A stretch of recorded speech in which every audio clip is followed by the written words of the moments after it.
Every thought we think and every word we speak is creating our future. So we have to be careful about what we say and think, and resentment and, going over, grunging as I call it, going over and over and over those past difficulties. They don't do anything but attract more difficulties to you, because I see life as a boomerang. Like what you give out comes back to you, and this happens over and over and over again. With a boomerang, whenever you toss it out, it comes back. And if you toss it again, it will come back. So it's the same thing with our thinking and our speaking. It's very important to be appreciative of life and to express gratitude.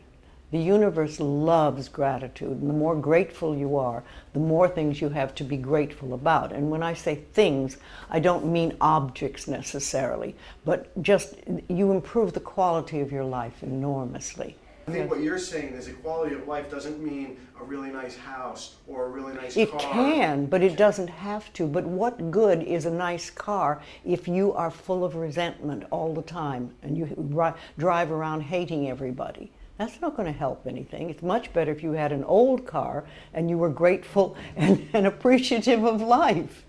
And I also think it's extremely important that you love and appreciate who you are. Too many of us have grown up believing that we're really not good enough, or we're not worthy, or we don't deserve. And we are divine, magnificent expressions of life, and we have to know that and experience it and rejoice in it. One of the things I tell people to do a lot is to go to the mirror, especially first thing in the morning before you brush your teeth or anything, and look in the mirror and just say, I love you. I really, really love you. And start connecting with that inner child that's inside. A little kid who's probably been pushed away for a long time. And when you do that, it's amazing how miracles seem to happen. If you could stress one thing, one concept, or one belief, what would be, and it's probably tough to sum it all up, but what would you say is the absolute most important thing? Well, I think love who you are and be very grateful for life and very appreciative. Say thank you a lot. I say thank you many, many, many times of the day, often not to anyone else. I just, oh, thank you, that's so wonderful, thank you. And it's, you find more and more things to be thankful about. I was driving up today from San Diego, and the wildflowers on the hillsides are just beautiful this year. And I was thinking, I was so glad that I had the opportunity to see them. Because if I stayed down there, I wouldn't have. But this drive, which was, not a drive I particularly wanted to make, but it was gorgeous. Now, I'll tell you something that I love people to get if they can. When we have a problem, most of us go, oh, panic, panic, God, what are we going to do, blah, blah, blah, blah, blah.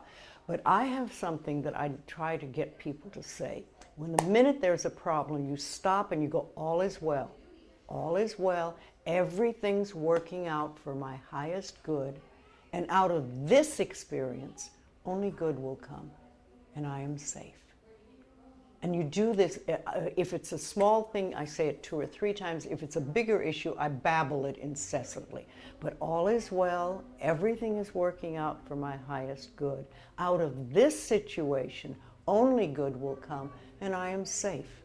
Now this quiets your inner turmoil down long enough for the universe to find the solution to the so-called problem. See, when there's problems, we don't have to fix problems so much. We need to fix our thinking and our attitude about how we respond to them. And then you get less and less. And when the solution comes, you say, thank you. I am not a salesperson. I am a teacher. And I work with people who come to me, who want to learn to change their lives. I remember when I first heard that if I was willing to change my thinking, I could change my life. It was like a revelation happened. And I thought, oh my goodness. And then I just spent all my time trying to find out how to do that, because it sounded so wonderful. And there are other people who will never be interested. Maybe next lifetime, or the one after that. So where do we go from here? I don't know. But I will find out. Life will bring it to me. All is well.